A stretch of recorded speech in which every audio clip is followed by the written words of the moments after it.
Students good morning. तो चलो करें, 4 पोइम आपकी हो चुकी हैं, अंतिम पोइम आपकी बची हुई है जिसको आज अपन शुरू करते हैं। तो देखिए, पहले इस पोइम को मैं आज ढंग से समझा देता हूँ, अगले वीडियो में इसको पढ़ाया जाएगा, फिर क्वेश्चन आंसर दिए जाएंगे। तो देखो, सामान्य जानकारी इस पोइम के बारे में। पोइम का नाम है, 5वीं पोइम है और लास्ट है ये, नाम है दी स्नेयर।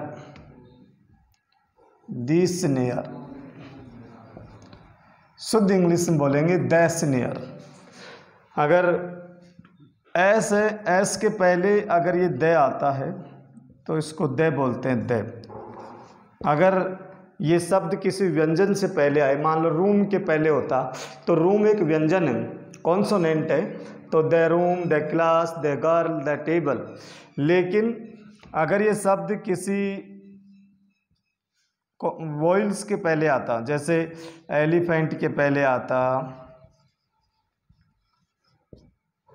या किसी ऑरेंज के पहले आता, एरोप्लेन के पहले आता, ये ऑरेंज, एलिफेंट, एरोप्लेन, ये सब वॉइल्स हैं, स्वर हैं। इसलिए यहाँ इसका जो हम उच्चारण करेंगे वो दी करते हैं, दी, छोटी दी। इसलिए इसका नाम दी स्नेयर न होकर द स्नेयर है। अब स्नेयर का मतलब होता है जाल, पिंजरा, नेट भी बोलते हैं, केज भी बोलते हैं, कई प्रकार के इसके पर्यायवाची शब्द हैं। तो ये जो पोइम है इसका नाम है जाल, फंदा, पिंजरा, नेट, कुछ भी आप इस तरह से इसको कह सकते हैं। क्या कहना चाहती है पोइम? पिंजरा इसका नाम है और जाल है इसका नाम। ये जाल क्यों है, कौन सा ऐसा जाल है, और इस जाल में भाई कहीं ना कहीं पोइम का अगर नाम है तो उसका कोई भावार्थ तो होगा ही। देखिए, इसके जो कवि हैं उनका नाम है James Stephen. James Stephen, Stephens, James Stephens. हर पोइम का आपको नाम पता होना चाहिए कि कौन से कवि के नाम कौन सा है। सारी पोइमों को मैंने आपको बताया था कि W. गिब्सन की भी हमारे आई थी, राजन अग्रवाल की भी आई थी, फिर हमारे जो पिछली पोइम थी होप, वो उनकी थी विलियम शेक्सपियर, जो बहुत ही अच्छे अंग्रेजी के कवि हैं। तो कुल मिलाकर के अलग अलग कविताओं के नाम और उनके नाम के साथ पोइट का नाम, ये आपको कंठस्थ होना चाहिए कि पहली पोइट का नाम क्या था, दूसरी जो पोइम उसके पोइट का नाम क्या था, तीसरे का क्या था। ये मैंने आपको हर पोइम पढ़ाने से पहले बता देता हूँ। तो देखिए, इसके बारे में थोड़ी सामान्य जानकारी। जाल इसका नाम है। अब जाल क्या मतलब है, देखो, जेम्स स्टीफन जो था, अपन ने एक पोइम पढ़ी थी W. गिब्सन की, और उसका नाम था बॉयज सॉन्ग, बाल गीत। वो जो बाल गीत था उसमें थोड़ा सा रिमाइंड मैं आपको कराना चाहूँगा कि अगर आपको याद हो तो मैंने पढ़ाते समय बताया था, उसने ये कहा था कि मैं किसी को मेरे पिंजरे के अंदर बंद नहीं करता हूँ, क्योंकि ब्लू टिट से लेकर ईगल तक सारे पक्षी, all the birds belong to me, सारे के सारे पक्षी मेरे हैं। उस पोइम को ढंग से आपने जब सुना कि ब्लू टिट से लेकर ईगल तक सारे पक्षी मेरे हैं, मैं किसी को पिंजरे में बंद नहीं करना चाहता, उसने फिर लास्ट 3 स्टेंजा के माध्यम से कहा था कि ब्लू टिट मेरे दिल के अंदर चहचहाट करती रहती है और ईगल के पंखों पर मैं उड़ कर के जब जाता हूँ तो कितना मनमोहक और कितना एक हैप्पीफुल, एक कितना शानदार क्षण होगा जब आदमी पेड़ पौधे और पक्षियों के बीच में रहता है। तो वो जो W. गिब्सन था, उसने अपनी पोइम के माध्यम से एक पक्षी बचाने का संदेश उसने दिया था। कुल मिलाकर के उसकी रागनी का मतलब ये था कि हमें पक्षियों को नहीं मारना चाहिए। पक्षी बहुत अच्छे होते हैं, इनका नेचर के अंदर प्रकृति में विशेष योगदान रहता है, और हमारी जो प्रकृति है ये केवल इंसान से अच्छी नहीं हो सकती। पेड़ पौधे और पक्षी जब सब, इसका कहीं न कहीं योगदान सबका रहता है, ब्यूटी को सजोने में, सुंदरता बनाए रखने में, और हमारी जो इकोलॉजी है उसको, पारिस्थितिकी को, इकोलॉजी को बैलेंस करने के लिए इन पेड़ पौधे और जीव जंतुओं का सबका महत्व है। तो पक्षियों को नहीं मारने का संदेश W. गिब्सन ने दिया था। जबकि लास्ट पोइम जो जेम्स स्टीफन्स हैं, ये एक एनिमल लवर हैं, एनिमल, वो बर्ड लवर थे, वो पक्षियों पर ज़्यादा प्रेम करना चाहते थे और पक्षियों की प्रोटेक्शन के बारे में वो संदेश देना चाहते थे। लेकिन ये जो हमारे जेम्स स्टीफन है, ये एनिमलों का कुल मिलाकर इनकी जो थीम है, इनका जो सेंट्रल आइडिया है पोइम का, इनका जो मेन मकसद है, आइडियाज है, जो थॉट्स है, जो कहना क्या चाहते हैं, मैसेज क्या देना चाहती है पोइम, तो इसका एक ही मतलब है कि आजकल के लोग बड़े बड़े टाइगरों से लेकर छोटे छोटे कबूतर और तीतर तक के लोग, जो जानवर हैं, पक्षी हैं, उनको पिंजरे में बंद करके और उनका शिकार करते हैं।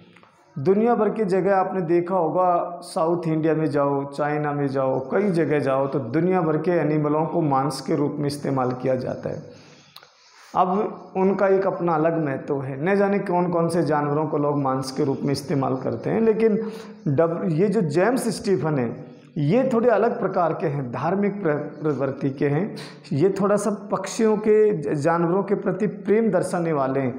इनको पिंजरे में बंद करना और किसी भी जानवर को पकड़ना इनको बिल्कुल भी अच्छा नहीं लगता। ये चाहते हैं कि सभी जानवरों को पक्षियों की तरह फ्री कर देना चाहिए। अब ये संदेश कैसे दे रहे हैं? संदेश तो ये किया है कि ये कुल मिलाकर एनिमल लवर हैं, ये एनिमलों को बचाने का संदेश देते हैं। अब कहना इनका जो भावार्थ तो ये था कि जानवरों को बचाओ, लेकिन उसका तरीका क्या था? तो तरीका के लिए अपन इस पोइम की विषय वस्तु को थोड़ा सा डिटेल से समझने की कोशिश करते हैं। देखिए, इस पोइम के 4 स्टेंजा हैं। पहला स्टेंजा, दूसरा स्टेंजा, तीसरा स्टेंजा और चौथा स्टेंजा। 4 लाइन की, 4 लाइनों को हम स्टेंजा बोलते हैं, जिसको आप चौपाया वगैरह, छंद वगैरह जो बोल देते हैं वो अंग्रेजी में स्टेंजा बोलते हैं। 4 लाइन, 4 लाइन, 4 लाइन, 4 लाइन। इस पोइम में एक विशेषता और है, जैसे शुरू की 4 लाइनें, पहली, दूसरी, तीसरी और चौथी, तो चौथी लाइन जो है वही अगले स्टेंजा की पहली लाइन है, यानी चौथी लाइन और 5वीं लाइन सेम है, उसी को रिपीट किया गया बार बार। दूसरा स्टेंजा की अंतिम लाइन आएगी 8वीं लाइन, भाई 4 और 4 8, तो 8वीं जो लाइन आएगी वही 9वीं होगी। 8वीं को दोहराया गया, यानी कि अंतिम लाइन को ही शुरू की लाइन बना दिया गया है। जब कवि ज़्यादा जोर देना चाहता है किसी चीज़ के ऊपर तो बार बार उस लाइन को दोहरा सकता है, तो इसमें हर अंतिम लाइन को, हर चौपाया की जो अंतिम लाइन है उसको कवि रिपीट कर रहा है बार बार। नंबर दूसरी बात, इसमें केंद्र बिंदु है, संदेश तो सारे एनिमलों के ऊपर है, लेकिन जो एक एग्जाम्पल के रूप में जिसके ऊपर सेंट्रल करके, जिसको केंद्र बिंदु माना गया है, वो है रैबिट, खरगोश। जो जेम्स स्टीफन थे वो एक दिन आराम से बैठे हुए थे। अब थोड़ा सा इसको समझो क्या है पोइम। अब देखो, कवि जो होते हैं ना, इनकी तो लीला अपरंपार होती है। कहते हैं जहाँ ना पहुँचे रवि वहाँ पहुँचे कवि। कवि तो जहाँ बैठा है किसी गार्डन में तो वहाँ के पक्षियों की चहचहाट पर पोइम बना सकता है। कवि चाहे तो चलते हुए किसी राहगीर पर पोइम बना सकता है। वो तो न जाने, उसके पास शब्द भंडार होता है, कल्पना शक्ति होती है, इच्छा शक्ति होती है, और शब्दों को तोड़ मरोड़ करके शब्दों को यूज करने का जो तुकबंदी का जो गुण है वो कवि के अंदर अच्छा पाया जाता है। तो कवि जो लोग हैं वो चलते चलते, कई बार देखा होगा जो गाना गाने वाला व्यक्ति है वो किसी भी चीज़ पर गाना गा देता है, क्योंकि उसको थोड़ा सा दिमाग लगाना पड़ता है। शब्दों को तुरंत इस्तेमाल किया और उनको लय को, ताल को जोड़ा और तुकबंदी करके तुरंत एक नया गाना उसी चीज़ पे ऊपर, आज कोई नई चीज़ आई है कल उस पर गाना भी आ जाता है। तो ये भी एक कला है अपने आप में। तो कवि ने क्या काम किया, एक दिन बैठे हुए थे आराम से, अचानक किसी जानवर की आवाज़ आई, और अब आवाज़ कोई इस तरह की नहीं है कि कोई एक नॉर्मल आवाज़ चहचहाट करने की नहीं, अचानक चिल्लाने की आवाज़ आई। इतनी तेज आवाज़ आई, उसने ढंग से बैठा हुआ था अपने मकान में और ढंग से कान लगा करके सुना, तो मालूम पड़ा कि ये तो आवाज़ किसी खरगोश की आ रही है। खरगोश की आवाज़ भी, जब कोई आदमी हेल्प के लिए चिल्लाता है तो उसकी आवाज़ अलग प्रकार की होती है। जैसे मान लो अचानक किसी आदमी को इमरजेंसी लग गई और कोई बहुत ज़्यादा संकट उसके ऊपर आ गया, तो लोगों को हेल्प के लिए चिल्लाएगा तो वो थोड़ा उतावला रहता है, घबराया हुआ रहता है, उसकी बिल्कुल वो एक सांस है, वो जो बीपी है, उसकी जो ब्रीथिंग रेट है, सांस लेने की जो रेट है वो बहुत ज़्यादा बढ़ जाती है, और ब्लड प्रेशर बढ़ जाता है उसका, और अलग तरीके की उसकी आवाज़ निकलती है, और अपन को तुरंत अपन लोग एक चौकन्ने हो जाते हैं कि ये आदमी ज़रूर संकट के अंदर है। बिल्कुल उसी तरह अचानक एक खरगोश की आवाज़ आती है, और खरगोश इतना भयभीत तरीके से चिल्ला रहा था कि तुरंत हमारे जो कवि हैं जेम्स स्टीफन तुरंत समझ गए कि संकट में पेन, एक शब्द आएगा पेन। तो पहला जो स्टेंजा है उसके अंदर केवल इतनी सी बात बताई गई है कि अचानक जेम्स स्टीफन एक आवाज़ सुनाई देते हैं। आवाज़ को जब ध्यान से सुना तो मालूम पड़ा कि आवाज़ रैबिट की है, खरगोश की है। लेकिन कवि कह रहा है कि मैं बार बार मैंने ढूंढा, जब कोई जानवर अचानक चिल्लाएगा हेल्प के लिए तो अपन लोग सभी ये चाहेंगे कि उसके हम हेल्प करें। तो कवि कह रहे हैं मैं उसकी हेल्प करने के लिए इधर गया उधर गया, कभी इधर जाता हूँ कभी इधर जाता हूँ, लेकिन आवाज़ कहाँ से आ रही है ये हमारे जेम्स स्टीफन को पता नहीं पड़ा। फिर कभी उसी लाइन को कह रहा है कि from where I can not find, कि आवाज़ कहाँ से आ रही है ये पता मैं नहीं लगा पाया। फिर मैं ढूंढता हूँ, फिर मैं घबरा गया क्योंकि मुझे लगा कि जानवर ज़रूर संकट के अंदर है खरगोश। फिर उसने जो घबराया, आवाज़ चिल्लाने की आ रही थी और आवाज़ संकट की थी, पेन एक शब्द आएगा, पेन ऐसे जैसे दर्द में हो, संकट में हो। फिर थोड़ी देर बाद में उसको लगा कि ये आवाज़ पिंजरे की है, अर्थात स्नेयर की है। यहीं से लिया गया है इस पाठ का टाइटल, जो शीर्षक है कि जो हमारे खरगोश है, खरगोश कहीं ना कहीं केज के अंदर है, स्नेयर में है, पिंजरे में है, और वो केज्ड हो चुका है। किसी आदमी ने उसको केज्ड कर लिया है, फंसा लिया है मारने के, उसका शिकार करना चाहता है कोई आदमी। ये दूसरे चौपाया में उसको मालूम पड़ गया। और एक शब्द आएगा AID, एड, ADD, एड यानी जोड़ना होता है, और AD, एड का मतलब विज्ञापन होता है कि आज किसका विज्ञापन है। एक AD होता है, एडवर्टाइजमेंट का छोटा रूप है। ADD, एड यानी जोड़ना होता है, एडिशन जोड़ नाउन है, एड यानी जोड़ना मुख्य क्रिया है। और AID, एड, ये मेडिकल में यूज करते हैं, फर्स्ट एड बॉक्स, उपचार करना। तो एड का मतलब उपचार करना भी है, यहाँ पर है एड का मतलब मदद, हेल्प, सहायता। तो कभी कोई मालूम पड़ गया था कि खरगोश जो चिल्ला रहा है एड के लिए चिल्ला रहा है, वो केज्ड है, वो फंस चुका है किसी पिंजरे में, और उसकी आवाज़ पेनफुल थी, दर्द भरी हुई थी, चिल्ला रहा था दर्द की वजह से, अर्थात वो कहीं संकट में था। और अब कवि को दूसरे स्टेंज में मालूम पड़ गया था कि जो आवाज़ आ रही है खरगोश की वो किसी पिंजरे से आ रही है, वो एड के लिए चिल्ला रहा है, अपनी रक्षा के लिए चिल्ला रहा है, वो किसी व्यक्ति की हेल्प के लिए चिल्ला रहा है, और वो पिंजरे के अंदर है। पूरा का पूरा जब कोई आदमी अचानक चिल्लाता है किसी आवाज़ के लिए, किसी की हेल्प के लिए, तो खरगोश इतनी तेज चिल्ला रहा था कि पूरा का पूरा जो वातावरण था, एक मीनिंग यहाँ पर आएगी फ्राइटन्ड एयर, फ्राइटन्ड यानी भयभीत, एयर का मतलब हवा। यहाँ पर एयर से मतलब है एटमॉस्फेयर, वातावरण। पूरा जो वातावरण था आसपास का वो अचानक, जैसे मान लीजिए आप इस तरह से समझो, अगर कहीं हमारे मोहल्ले के अंदर कोई शादी का कार्यक्रम हो, शहनाई किसी के घर बज रही हो, डीजे बज रहा हो, तो पूरा का पूरा हमारे मोहल्ले का जो वातावरण पॉजिटिव हो जाता है। एक शहनाई वाली आवाज़ एक सकारात्मकता, एक सकारात्मक ऊर्जा दे देती है पूरे मोहल्ले को, और आसपास के लोगों के दिमाग में हो जाता है कि हाँ आज फला व्यक्ति के घर में कार्यक्रम है, तो आसपास के लोगों को भी इनडायरेक्ट ऊर्जा मिलती है। लेकिन अचानक किसी के घर अगर कोई बहुत बड़ा हादसा हो जाए, कोई जवान मौत हो जाती है, तो वहाँ के लोग सारे के सारे नकारात्मक हो जाते हैं, वहाँ की ऊर्जा सबकी नकारात्मक हो जाती है और एक अलग माहौल हो जाता है। तो संकट का माहौल अलग होता है। गांव में जब संकट होता है तो गांव का माहौल कुछ अलग है। गांव में जब बहुत बड़ा कोई IAS ऑफिसर बना हो और लोग ढोल नगाड़े बजा रहे हो, तो उनका माहौल, तो वातावरण किस प्रकार का है। एक जगह वातावरण सकारात्मक है, पॉजिटिव ऊर्जा दे रहा है, दूसरी तरफ वातावरण नकारात्मक है। तो जहाँ डरा हुआ हो, सहमा हुआ हो, इस तरह की कंडीशन को, इस तरह के वातावरण को अंग्रेजी में फ्राइटन्ड एयर कहा जाता है। तो उसने कहा कि पूरा का पूरा वहाँ का जो क्वेश्चन भी आएगा कि फ्राइटन्ड एयर से आप क्या समझते हैं, तो हम कहेंगे जो रैबिट था वो केज्ड हो चुका था, किसी ने इसको फांस दिया था, या मैं कहूँ उसका शिकार करने के लिए वो केज्ड हो चुका था, इसलिए पूरा का पूरा जो वातावरण था वो भयभीत था, और इस वातावरण को फ्राइटन्ड एयर कहते हैं।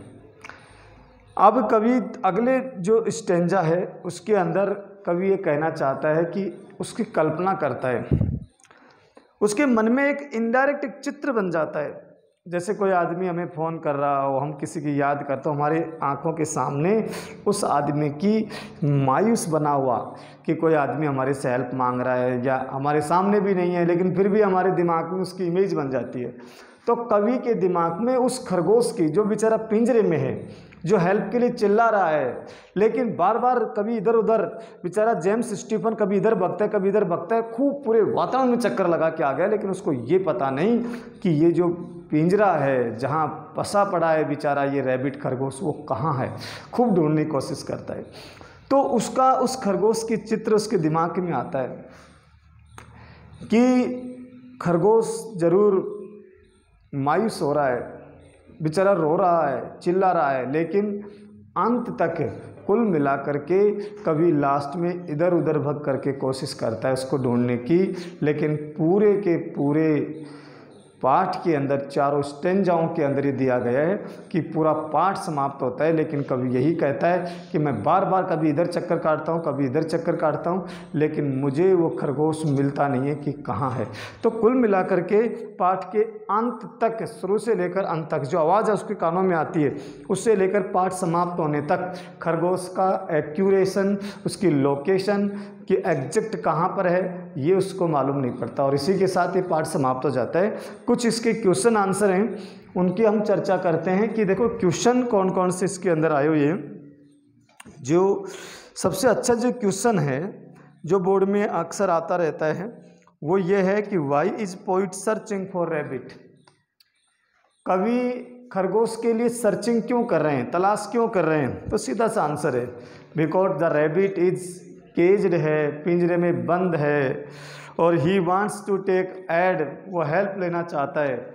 और कवि बेचारा जानवरों का प्रेम करने वाला है, ये एनिमल लवर है, इसलिए जो ही इसके कानों में आवाज़ आती है तो इसको मालूम पड़ता है कि खरगोश केज में है, उसको ऐड चाहिए, वो चिल्ला रहा है हेल्प के लिए, इसलिए वो उसकी सहायता करना चाहता है। तो क्वेश्चन ये बहुत अच्छा है कि कवि खरगोश की क्यों हेल्प करना चाहता है। ये कल अगला जो वीडियो आएगा उसमें ये सारा पेज आपको डाल करके इसके क्वेश्चन आंसर में डाल भी चुका हूँ, पिछले पेज में भी। बिल्कुल देखो, पोइम एक ऐसी चीज़ है, 10 नंबर का मटेरियल हमारे आता है। अब सिलेबस भी अब की बार कम कर रहे हैं, तो हो सकता है जब सिलेबस पाठ हटेंगे तो पाठों का जो वेटेज है वो बढ़ेगा, तो मुझे लगता है पोइम हो सकता है 12-13 नंबर के भी हो जाएं, क्योंकि जब इतना सारा सिलेबस था तो 10 था, अब सिलेबस ही कम हो रहा है, तो उसके जो पाठ हटेंगे उनके जो अंक है उनको कहीं ना कहीं एडजस्ट तो किया ही जाएगा। तो कुल मिलाकर के ये इतना बढ़िया शॉर्ट एंड स्वीट है। आज हम पोइम एक क्लास और आपकी लगेगी, उस क्लास के बाद में आपका पोइम का एक टेस्ट हम लोग लेंगे कि आपने पोइम का वास्तव में कितना क्या पढ़ा है। लेकिन 10 नंबर का ये जो पोइम का सेक्शन है, इसमें मुश्किल से 500 पोइमों में 20 क्वेश्चन है, मुश्किल से। आप लोग सारे क्वेश्चन जो मैंने दिए हैं उनको आप ढंग से देखना, सारे के सारे क्वेश्चन 20 हैं 5 पोइमों में, किसी में 4 हैं, किसी में 5 हैं, किसी में 3 हैं। और 20 क्वेश्चन याद करना एक अच्छे बच्चे के लिए एक दिन में याद कर सकता है। 20 क्वेश्चन समझ समझ के याद कीजिए, हर क्वेश्चन को हमने समझाने की कोशिश की है, पूरी पोइम को। अगर कोई पोइम दोबारा समझ में दिक्कत आ रही है तो उस पोइम का वीडियो दोबारा देखो ना, आप पूरी पोइम दोबारा समझ में आ जाएगी। तो इसको हमने समाप्त पहले इसीलिए किया है कि लड़का उसको आराम से याद कर ले। अब अपन अगला जो टॉपिक चलो करेंगे कल के बाद, नेक्स्ट एक क्लास और इसकी बाकी है, उसके बाद अपन एक टॉपिक ग्रामर का लेंगे। ग्रामर को उसको तैयार करने के बाद फिर हम किताब की तरफ देखेंगे। जब तक स्कूल शायद ओपन हो सकती हैं, कुछ जानकारी आपको बता दी जाएगी अभी ग्रुप में, लेकिन फिर भी मैं बता देता हूँ कि शायद 21 तारीख से आप लोगों को आंशिक रूप से विद्यालय ओपन हो, इस तरह की कवायद चल रही है कि आप लोगों की पढ़ाई बहुत ज़्यादा डिस्टर्ब ना हो। इसके लिए 21 तारीख से 11th 12th क्लास को विशेषकर आंशिक रूप से अब उनका जो भी कार्यक्रम रहेगा वो आपको सूचित कर दिया जाएगा। लेकिन आप लोगों को इसलिए मैं पूर्व जानकारी दे रहा हूँ कि आप थोड़ा मानसिक रूप से सकारात्मक रहें, थोड़ा तैयार भी हो जाएं 10-5 दिन के अंदर कि आपका विद्यालय अब बहुत ज़्यादा दिन क्लोज नहीं रहेगा। आप लोग थोड़ा मानसिक तैयारी करें और 21 तारीख के बाद में आपकी ऑफलाइन क्लास भी हम शुरू करने जा रहे हैं, लेकिन उसके लिए कुछ कंडीशंस हैं, कुछ उसका मेन्यू रहेगा, उसका अलग से कार्यक्रम रहेगा, वो आपको हम बता दिया जाएगा। एक क्वेश्चन जो बहुत अच्छा आता है कि who is afraid and why, कौन डरा हुआ है और क्यों। सबको पता है कौन डरा हुआ है, रैबिट डरा हुआ है। रैबिट क्यों डरा हुआ है? क्योंकि पिंजरे में। अब इसका आंसर हमने लिखा है बहुत अच्छा, the rabbit is afraid of, rabbit डरा हुआ है because he is trapped. Trap का मतलब होता है पकड़ना, जाल में कैद होना। तो बेचारा रैबिट ट्रैप है, जाल में फंसा हुआ है and wants to come out, बाहर आना चाहता है। और कभी भी डरा हुआ है, वो उसकी हेल्प करना चाहता है। एक फ्राइटन डेयर को मैंने समझा ही दिया है, तो अगले वीडियो में हम आपको इस पेज को समझा करके डाल देंगे। छोटी सी पोइम थी ये, 4 इसमें स्टेंजा थे। दोबारा से हम इसको रिपीट करना चाहें तो मैं इसको रिपीट कर देता हूँ, और रिपीट इसको चलो इंग्लिश में ही कर देता हूँ मैं। The students, the last poem, the name of the last poem is this snare. What I have told to you in Hindi, then I am just repeating in English, that you should confirm some words that are very necessary, that very important for your question answer. The name of the poem is this snare. I have also told you that you have to pronunciation the snare. This word snare is consonant, not vowel, so you can use the. If this word was vowels, then we have to use the, but this is consonant, then we have to use the. The name of the poet was James Stephen. James Stephen. In this poem there are 4 stanzas. Every stanza has 4 lines. So then total lines are 16. This is short poem about animal lover. James Stephen is a animal lover and he want to give the message that we should protect the animals. We should not kill, we should not trap any animal in any snare. Then in the first 4 lines, in the first stanza, the first stanza is that Mr. James Stephen is just sitting at his home and suddenly a voice came in his mind, in his ear, and he tried to understand what is the voice is coming out. Then he has understood that the voice is of a rabbit, and the rabbit has been trapped by someone, and he is calling for aid. He tried to find out where is that rabbit, but he went here and there in search of rabbit. He wanted to help the rabbit, but at the last, all the result in vain. He could not find where is the exact location of the rabbit. In the second stanza, he told us that the frightened, because the rabbit was crying in painful voice. He was in pain. He was in trouble. So definitely his voice was painful, and he was just crying for his aid.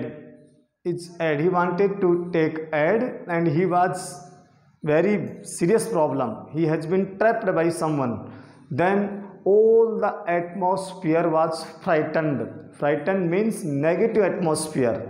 All the animals, all the other animals, and all the men, women are just frightened that who has caught the rabbit. So this is the condition, this is the situation in the atmosphere, is called frightened air. In the third stanza, Mr. James Stephen imagines what is the condition of the face and how the rabbit is feeling in the trap after trapped. So these are the condition Mr. James Stephen feels. that when he has been trapped, Mr. Rabbit has been trapped, how he is feeling in the after trapping. And in the last 4 stanzas he went here and there, but until in the end of the poem Mr. James Stephen could not find where is rabbit. तो इस तरह से आपकी ये poem थी, जिसको हिंदी और English में व्याख्या इसकी हमने कर दी है। तो ये पोइम का नाम स्नेयर था, द स्नेयर। जेम्स स्टीफन इसके कवि हैं और खरगोश पर आधारित है। एक खरगोश है, वो बेचारा किसी शिकारी ने उसको जाल के अंदर बंद कर लेता है और वो बैठा हुआ था। अचानक जब उसको बंद करता है तो वो चिल्लाता अपनी हेल्प के लिए, लेकिन बेचारे जेम्स स्टीफन इधर उधर जाते हैं ढूंढने के लिए, उसको मिलता नहीं है। फिर वो इधर उधर जाते हैं, फिर उसको आवाज़ आती है कि चिल्ला रहे हैं हेल्प के लिए। तो इस तरह से एक खरगोश के ऊपर है, लेकिन लास्ट तक वो पोइम ख़त्म हो जाती है। लेकिन जेम्स स्टीफन को वो रैबिट है उसके एग्जैक्ट लोकेशन का पता नहीं पड़ता है और इस तरह से बेचारे जेम्स स्टीफन बहुत दुखी होते हैं। इसी के साथ हमारी अंतिम पोइम समाप्त होती है। बहुत बहुत धन्यवाद। Thank you.